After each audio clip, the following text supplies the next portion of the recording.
Hello and welcome to Binge Watch, the podcast where we take a look at the hottest new TV and film releases on streaming television platforms. I'm Hannah Fernando, the group editor of Woman and Woman and Home magazine.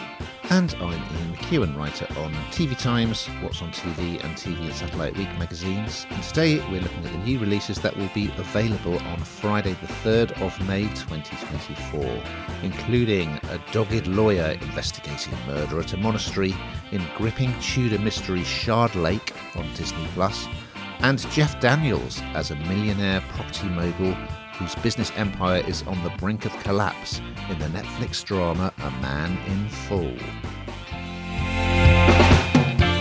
And we'll also be checking out Harvey Keitel in Holocaust drama The Tattooist of Auschwitz on Now TV, and rom-com The Idea of You, starring Anne Hathaway, on Prime Video. But first, Ian, what is in the news?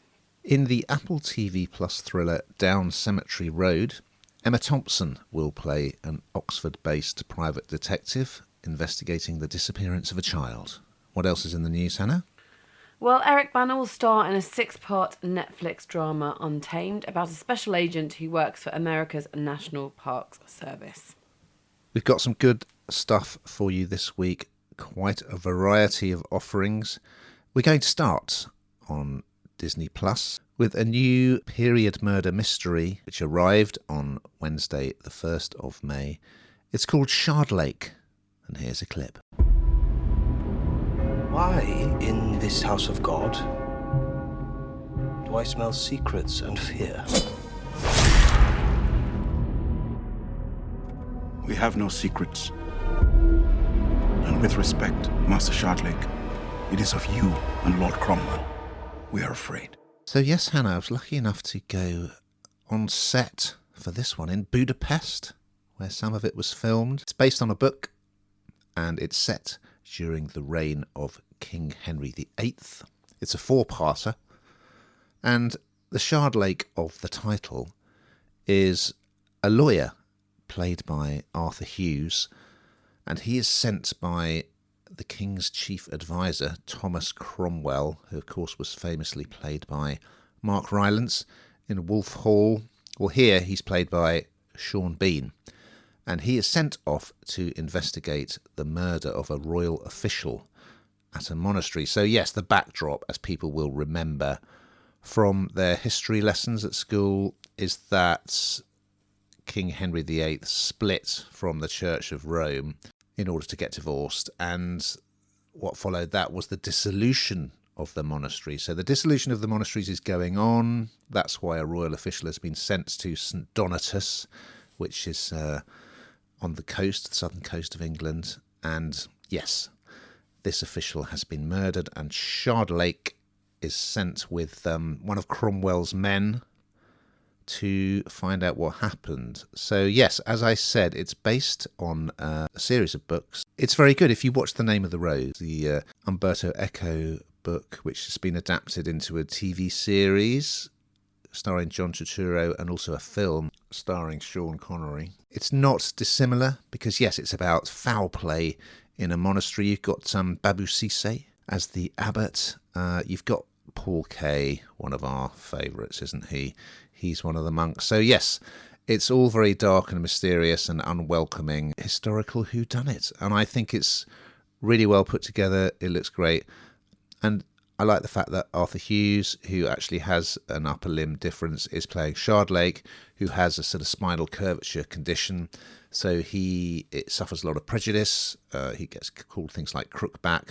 And he also has sort of issues with self-esteem as well. We hear him kind of talking to himself and sort of giving himself a hard time, and he's kind of self-conscious about his appearance. So yeah, C.J. Sampson actually is the author of these books. The first one is called Dissolution, and that's what this is based on. So I hope that we will get more Shardlake, because I thought it was very, very good, really well done, and particularly enjoyed Arthur Hughes in the lead role as Matthew Shardlake. What did you think, Hannah? Well, I do like Sean Bean, so anything that he's in, I really quite like. I love this kind of thing, actually. I find it really interesting, and I'm particularly interested in the kind of Henry VIII era and that kind of, I don't know, I feel like, I think I've said this before, but kind of fills in some potted history, although clearly, this is a drama. But I just find it really interesting. I thought it was it is really dramatic in places. There's lots of suspense, I thought, and more suspense than I thought it would have. And I always think if you're accused of something but you haven't done it, you always feel guilty, don't you, anyway? And there's a lot of that going on here as well. So it's really quite high octane in places. And although it's quite sort of dark and grey and a bit sort of miserable, that I don't know, the pace of it, it's pacey, I think, and it keeps you really interested. And yeah, I felt like there were real takeaways for me. So yeah, thumbs up. We move across to Netflix for our next offering, which is a new drama series arriving on Thursday the 2nd of May. It's called A Man in Full, and here's a clip. When you die, will people notice?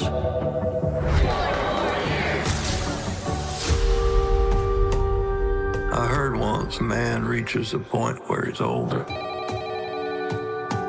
That ain't the tragedy. The tragedy is he refuses to recognize it. Yeah, so this is an adaptation of Tom Wolfe's 1998 novel, A Man in Full. And it's pacey. I said the last thing was pacey. This is pretty pacey too. So it's 6 parts, and it all revolves around this guy called Charlie Croker, who's played, as you said earlier, by Jeff Daniels. He started his life, or earlier on in his life, was a former college football star, and he's now a very incredibly successful real estate tycoon in Atlanta. Multi-millionaire, and all the trappings that come with it. A few kind of scenes where he has a lot of younger women, shall we say. He has what he wants at the end of his fingertips. He has all the cash. But what we see is that, of course, when people are in that situation, there's a lot of people that are very, very jealous, and a lot of people that were very happy to see the downfall of him. And this kind of happens, or it starts to happen, because he faces bankruptcy. And, he faces losing everything that he's worked for. And he's ruthless, by the way. I mean, you don't get to that point usually, do you? Unless you're completely ruthless. And he really is. He doesn't seem kind of frightened of anything. And he meets his match because the vultures are circling. They want to be, other people want to be on top. They don't like him. They don't like the fact that he's so successful.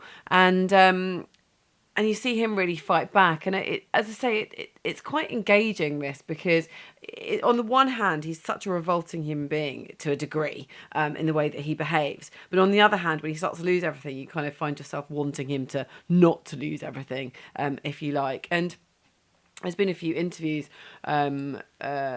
with Jeff Daniels about the part, and of course he was nominated for an Emmy, wasn't he, in 2021 for his portrayal of the former FBI director James Comey in the Comey role. And so he's interested. He says he's very interested in parts that are interesting. You don't just forget straight away. And it's true, there's so much, isn't it? Every week us alone are talking about sort of 4 different things to watch, and that's amongst many other things. And he's saying, I don't want to play those parts that you just forget. I want to be memorable. I want the story to have some depth to it. Also in here we've got Lucy Liu. If Lucy Liu's in it, it's going to be good too. And it's just got a real kind of it's got a real energy to this. I really enjoyed it, actually. What did you think, Ian? I did enjoy it. It's quite Trumpian, isn't it? Because about sort of someone whose business empire is in hot to the banks. There are also sexual allegations floating about, a lot of excess, and it's also been compared to the series Succession, about the media mogul played by Brian Cox. Jeff Daniels is a real veteran now, isn't he? And he's just so versatile. He's done so much, but he can be in anything. So his breakout film years ago was Something Wild. Remember, as a sort of executive who falls in with this sort of crazy woman who takes him on an adventure. He's done broad comedy like Dumb and Dumber. He was in Speed with Keanu Reeves. I mean, he just is an really versatile. And he's great in this.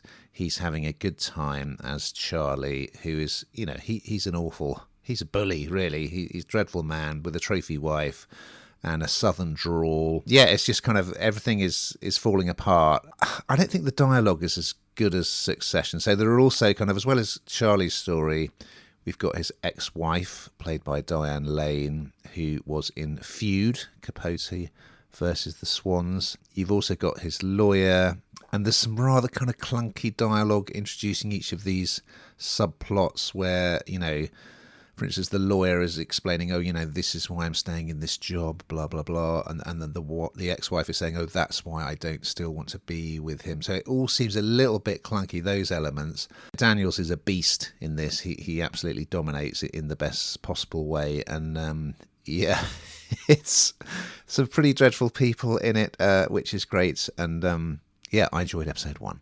We move across to Now TV for another new series arriving on Thursday, the 2nd of May.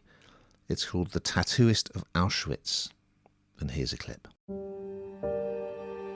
Mr. Sokolov, Call me Lale. you're looking for someone to write your life story.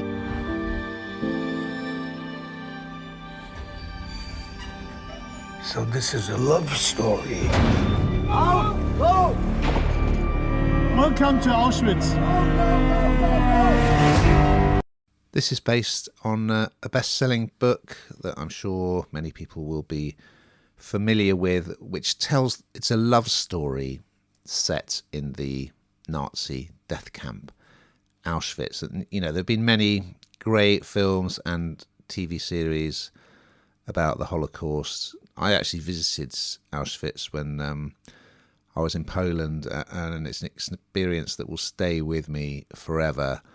The backdrop is very well created here. The camp looks very convincing. The scale of it, particularly, it comes across. I should tell you who's in it, shouldn't I? So the framing device is the man who is recounting his story, Lale Sokolov, is played by Harvey Keitel. He's being interviewed and he's recounting his experiences in the camp. And he's literally haunted by these figures from the past, because in the modern day, while he's giving these interviews, we actually see these figures appearing in his flat where he lives. So the Nazi guard and prisoners from the camp. There was a little bit of controversy surrounding the book in terms of how historically accurate it was, but I won't go into that. At the heart of the action is the young Lale, played by Jonah Hauer-King, who was in World on Fire, and he's sent to Auschwitz, and he's persuaded by a fellow inmate to become a tattooist for the camp, which basically means, he's going to be marking the identification numbers on the prisoners' arms, but it means he's kind of going to get better food, better conditions, and he has a better chance of surviving the experience. He tattoos a young woman who's arriving, Gita, played by Anna Prochniak from Baptiste, and there's a sort of romance develops. Meanwhile, you've got a sadistic SS guard, Stefan Boretsky, played by Jonas Ney, who kind of has their lives in his hands. Of course, it's shocking because it's the story of the Holocaust is a shocking one, and you see some pretty awful things, as you would expect, and it's very effectively done. I thought episode 1 was really good. I didn't particularly enjoy the framing elements. I kind of feel like they could have dispensed with those, because again, especially for the Australian journalist who's interviewing the main character, it's a bit of a thankless role, really, for her. I enjoyed Keitel, but I felt they could have dispensed with that, to be honest. But the camp drama is, the production values are incredible, and it's a compelling and sadly all too familiar story these days. What did you think, Hannah? I think, like you said, I haven't actually visited Auschwitz, and we just went to see. Actually, we saw Anne Frank's house, and that kind of almost put the shivers down my spine. So I can't even imagine how I would feel and the eerie feeling that people talk about. And I really struggle with things like this. I'm not going to lie to you. I really, really struggle to watch stuff like this. It doesn't mean you shouldn't shy away from it, and I don't. But it's haunting, like you say. So you kind of need, when you go into this, if you've read the book or you haven't, you know what you're kind of going to get, and the atrocities, and just seeing how something very wonderful, love, can come out of something that's just so absolutely dreadful. So I thought it was really quite captivating. I haven't read the book. I'm going to now. Be interesting to see how close it is. But yeah, I mean, sort of seeing that kind of real epic romance, and sort of juxtapositioned with the atrocities going on. I think it's well done, but quite a hard view. We're going to finish on Prime Video with a feature film, which arrived on Thursday, the 2nd of May. It's called The Idea of You, and here's a clip. How did you guys meet? We need to know the story. We met at Coachella. Hi. Hi. This is your trailer? Yeah, I'm in the band. We're performing on the main stage. August Moon? Yeah. I met someone tonight. I feel a little inspired. This one's called Closer. Yep, this has got my name all over the tin, Ian. I think you knew when you asked me to review this one. I absolutely adore it. I mean, this doesn't have any real depth. This is a proper chick lit, really. A great fun. I love Anne Hathaway, so again, always going to be a favourite. I just really enjoy this because, as I say, it's very, very light viewing, but it's set, so Anne Hathaway, she's this 40-year-old divorcee, and she's chaperoning her teen daughter and her friends to this Coachella music festival. We've all heard of Coachella. I mean, she's so gorgeous, Anne Hathaway. She doesn't look 40, does she? She just looks absolutely incredible, but that's irrelevant. And they're going to see this very, very, the hottest boy band of the moment, basically. So think One Direction, think of, these incredible boy bands that kind of sweep through, and she's taking them to go and see them. But backstage, she meets the band's lead singer, Hayes, and he's almost 20 years younger than her, and they start to flirt. Now, honestly, together, I mean, well, it's 20 years, but they together, it doesn't look any different, but it really worries her, and they just really get on. His head is massively turned by her, understandably, and she keeps thinking, this is wrong, we shouldn't be doing this. And they're flirting, so it soon turns into this quite clandestine, quite intense affair. And it follows the two of them, and they can't, every time she thinks, oh, I shouldn't be doing this, and tries to sort of back away or pull away, she just can't.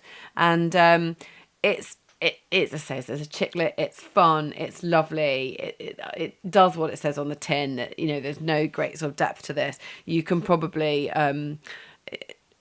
get on and do something else while you're watching it. But for me, this was, absolutely loved it. I kicked back. This is perfect for me. My name all over it. What do you think, Ian? Beautiful people living beautiful lives. I should have hated this, but I must admit I was rather charmed by it. And of course, Anne Hathaway brings that star quality, which makes a big difference. So yeah, it's got a very good meet cute moment to kick off, because as you say, she unexpectedly has to take her daughter to the Coachella Music Festival, and wouldn't you know it, by mistake she goes into the trailer of one of the stars who's performing and uses thinking it's the women's toilets. That's as you do. And then he kind of, as you say, he's really smitten, and he pursues her. He knows that of course, these people always work in like art galleries and things like that, don't they? Of course, and live in these incredible homes. So he sort of pursues her, and it's all very charming. I mean, in fact, Take That are playing at the moment, aren't they? And so he's from a boy band that I guess are kind of, they've had their moment to an extent. I didn't really feel like, he still looked pretty young to me to be playing. But anyway, I mean, that's by the by. But I thought the music was quite good. So it has them performing at the festival, and the song that they do, I think, is quite convincing. It's well written, and he's fine as the sort of romantic lead. Yeah, there's a charm to it for sure. But yeah, it's absolutely, guilty pleasure, throwaway pure escapism. But yeah, I thought it was good. Yeah. Now we've got to that time, Hannah, where we find out what the heck you've been binging this week. Well, Ian, I think I've been binging on the same as you, actually. Oh. Because I haven't even written mine in, because I've looked at yours and that's exactly what I've been watching. You can't escape Baby Reindeer, can you? No. Everywhere you look, there's a story, and oh my goodness me, it's absolutely captivating and brilliant. And we've talked about it, but yeah, I've been watching that. And I haven't watched it all through, but I have dipped into the Gary Glitter docu, which is just absolutely grim and horrid. So I did watch that too, which I think I've probably done exactly what you've done. Yes, so we're in the same boat. And yeah, as you say, so much coverage of Baby Reindeer and kind of the controversy surrounding compliance and real life people being identified on the basis of the series. All fascinating. And yeah, Gary Glitter. When I was a young lad, I was into Gary Glitter and the Glitter Band, and yes, look how that turned out. But that's well worth a look, that ITV documentary, which is available on ITVX. Now, we've just got time to look ahead to next week's offerings, Hannah, so what's on the Binge Watch menu? Well, a Romanian double agent tries to defect to the US of A in thrilling Cold War espionage drama Spy Master on BBC iPlayer. And true crime podcasters delve into a mysterious cold case in the Netflix comedy drama series Bodkin. So we look forward to those and much, much more. But in the meantime, listeners, watching!